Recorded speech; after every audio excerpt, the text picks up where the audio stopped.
Alright, so welcome to today's book club. Today we're going to be talking about Hyperfocus, how to work less and achieve more by Chris Bailey.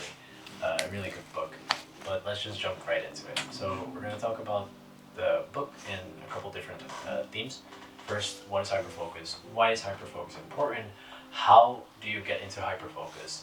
The do's and don'ts of Hyperfocus, and then finally we'll give you a little extra thing called scattered focus. And at the end, we'll wrap it up nicely with examples of how we use hyperfocus in our lives to get things done, and then you can take those and implement them into your life.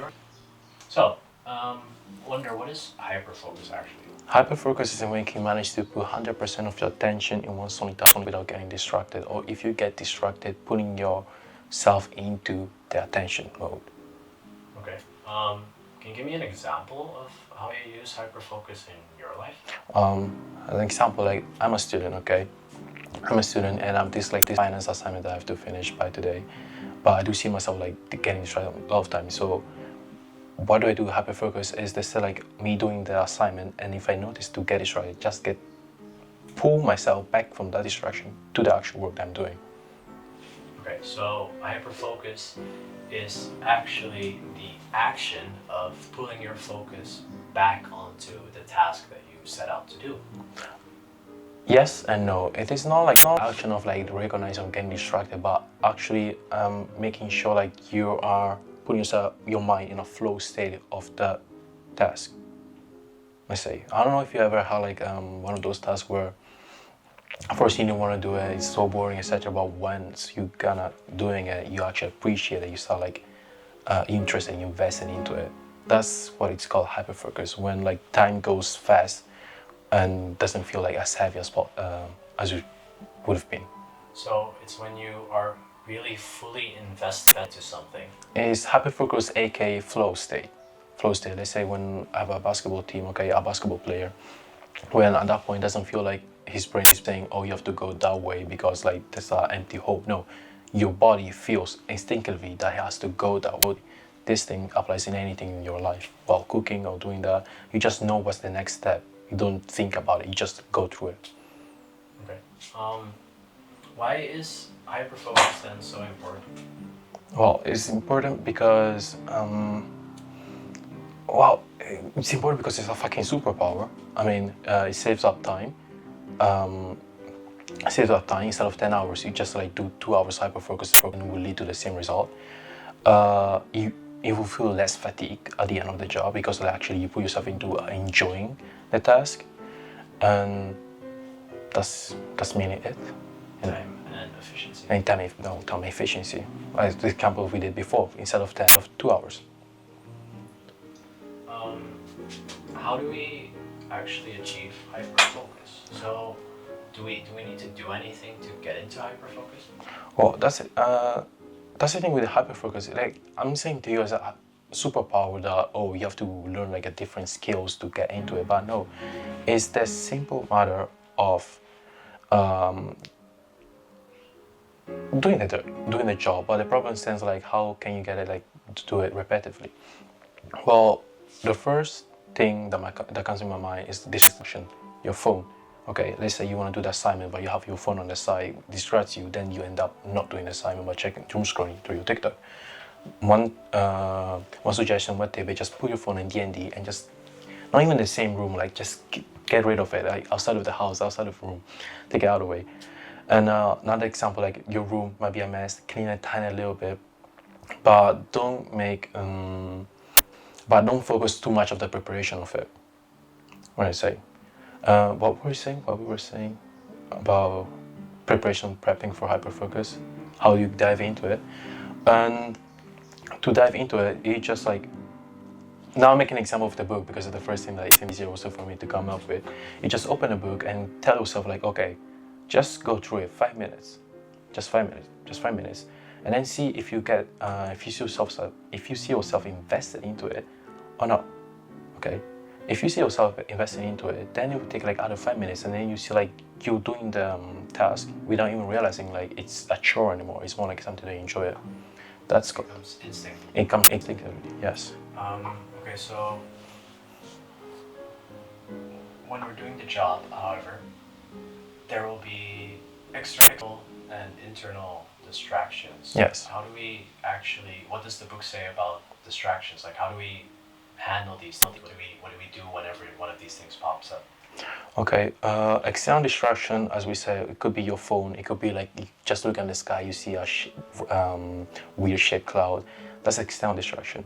Internal distraction is just like when you're reading a book and you read a word and your brain starts spiraling that word, but and then you're reading, but you're not actually reading. You're not actually getting the knowledge. You just like following the words, but you're not applying to it. Those are like internal external distraction. And how do you fight against those? You don't. You just realize that you're getting distracted, that you got distracted, and you pull yourself back into the hyperfocus mode, in the flow state. Is this action of like, okay, I'm doing a task. Oh wait, I just got distracted. No, let's get back into the hyperfocus state. That's essentially it. That's the act of putting the attention back during hyperfocus. Yes. So it's like going to the gym. Yeah, it's going to the gym. Like, because while you're doing like this action of like, okay, I'm getting distracted, realizing it and getting back, the more and more you do it, the better you are at taming those distractions. Like at the gym, like you curl 20, 10 kilos, 12 kilos, okay. The same rule applies for scatterfocus. So one rep of hyperfocus would be, I'm realizing that I'm getting distracted, okay, and getting back into it, and then that's one rep. So if we were to put it like in 1 hour time frame, how can you measure your progress? Well, your progress will be like, okay, the first session, I'm getting distracted 20 times, okay? But then every single time that you realize that you get distracted, you get back into it. The second session will be like, instead of 20 times, 15 times, okay? The third time will be 10 times. So it's just like building muscle, your brain muscle at that point. One thing when we're talking about that is measuring things. So should we actually measure distractions, or is there something else that we should measure? For example, let's say instead of measuring distractions, wouldn't it be better to measure how many times we're able to bring our attention back to the task? Well, that would be, yes, actually, okay, yes. Because focusing on the distractions will lead to more distractions. Exactly. But focusing on attention will lead to more attention. You said it yourself. There's nothing more I have to say now. Okay. So to grow, we need to focus on hyper-focusing on our task and pulling our attention back. Mm-hmm. What's the other side of the coin actually? Because we talked a little bit, or we're going to talk a bit about scattered focus. Mm-hmm. What is scattered focus? Scattered focus is quite the opposite. If hyperfocus is putting 100% of your concentration in one solid task, scattered focus is giving no attention to anything at all. How do I put it? But still gaining the knowledge out of it. So let's say, like right now, I'm sitting, I'm doing nothing. I'm just like sipping my tea, but your head is thinking creatively. Like it's thinking like, oh, this morning I had like an appointment with the doctor. What happened with the doctor? And then this afternoon I have to do this and the other thing. It's just like you have a whole roster going through your head. You're just taking bits of it and modulating in something grand. So it's good for creativity. Let's say you have like the artist block where you cannot come out of a solution of what do you want to paint. So what do you do at that point? You just distract yourself. Like actually you see yourself like having those like grand ideas when you're not doing the idea, the job that you're applying to, or you're doing something totally random out of it. Well, how many times do you saw yourself like, I don't know, washing the dishes or doing some house chores and like that? Huh? An idea pops up. An idea pops out like that. That's called scatterfocus.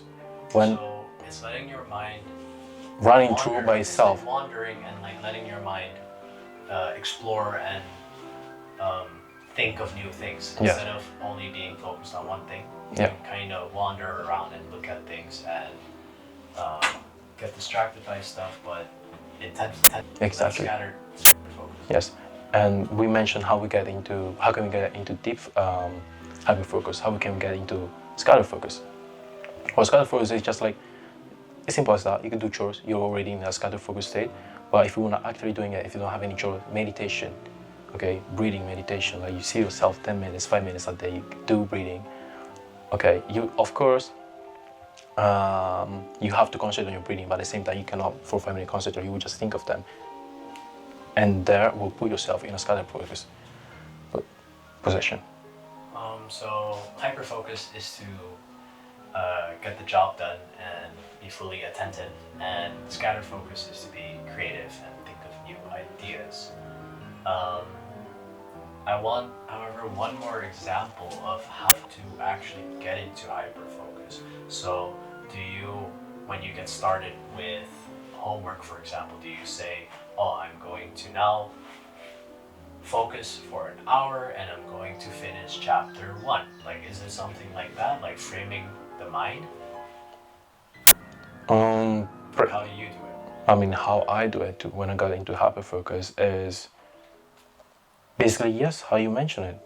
You frame the task I want to do. So by the end of this session, I want to have learned like those 5 things. Okay, you point it out, you see it, you start reading, you start taking notes, etc. And then when you see yourself getting distracted because something pop out, you get back into the task that you were doing. Okay, you don't like let it draw you to something else. No, like that's too comfortable. You just have to get the active exercise, get back into the task, and then continue pursuing until you get the hyperfocus state again and again and again, and eventually you build a mental strength to not get distracted in the future. Okay, so... Or if you will get distracted, it will be easier for you to go back to the task. Because you've done more reps. Because you've done more reps. And you also know what the reps are now. Yeah, how does it feel like? And then you will do like a volunteer without even noticing it. That's why I mean it's a superpower.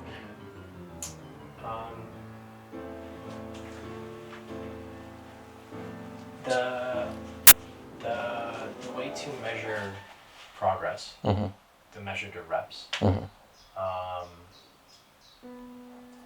it's going to be hard at first because... Well, as in every exercise, every task, or everything that you start, it will always be hard.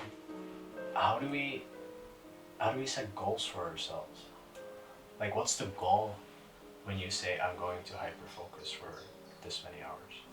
Well, the goal... Is the goal like saying like, oh, I'm going to hyperfocus for 2 hours, or I'm going to hyperfocus for 5 tasks? Or is it more like, oh, I'm going to hyperfocus and pull my distraction back 5 times this session? Hyperfocus is like a grouping of everything. It is distraction, but at the same time the attentive state that you are, okay, and retaining that attention even though you get distracted. How can you measure it? As we said before, one session you get distracted 10 times, okay, or probably you get even distracted more times, but those 10 times are the ones that you actually realize you were distracted and then get back into it. The second session, because you did the additional work a bit the first time, it will feel easier. So instead of 10 times, it will be 8 times, okay? Third session, 6 times. Fourth session, 4 times. And then eventually at the 10th session, you will get distracted 1 time. But there will never be like that moment where you will never get distracted. There will always be a distraction. It's not like the more you do it, the more you will get better. Yes, the more you do it, the more you'll get better, but it's not like you might be able, but there will never be like, oh, this time I never got distracted. And I can do it like freely. There's never like an end goal. There's never like, oh, I've now mastered hyperfocus. Yeah, because hyperfocus is not the goal, okay? Hyperfocus has to be like the method that leads you to the goal that you want to end up with. Okay. So it's actually a method to achieve your goals. It's a skill. It's a skill that can help you to bring to your goal. So to wrap things up, hyperfocus can make you reach your goals. Yeah. More quickly and effectively. Is there anything that you want to say? I mean, now thinking on top of my head. Who do you think should read this book? Who do I think? People who see themselves procrastinators, mainly procrastinating, because I was a procrastinator. But after reading this book, I just settled myself, and and I mean, procrastinating is not a disease. Like people come up with excuses like, I'm a procrastinator, so I cannot do nothing about it. I just like procrastinate a lot. Yes, but that's the problem. You realize that you're procrastinating, but you're not doing that and nothing about it. I mean, so this book I really suggest it for those who want to take action into their life. Or people who have like problem concentrating, so ADHD problems. And it has actually a section where I mention ADHD, how can they go through it. And also people who are interested on how our brain works, because it gives like a lot of information, like also like how much information we can gain in a period of time. It goes with bits, okay? Like the brain can accumulate like 40 bits, but I'm saying bits, but you have to read the book to understand, but we'll make it super quick. Our brain can like perceive like 40 bits, so the color of the blanket, the height of the table, any other stuff, like any random stuff. But the bits that actually matter will be like around 7 or 4. So it's very interesting, like it kind of teaches you how your brain works at that point. So what kind of rating would you give the book? Like, what do you review it? If one... From 1 to 5 stars. For 1 to 5 stars, and what is 5? 5 is the Bible, and 5 is the Bible. You have to read this, and otherwise you won't achieve anything in life. Rating now, how much I recommend it is 5. If I the overall like intro of it, I mean, something like it's common sense, but you don't realize it. Like you cannot come up with it. It's just when you read it, I just yeah, of course, but you don't come up with yourself. So I'll give it like a solid 4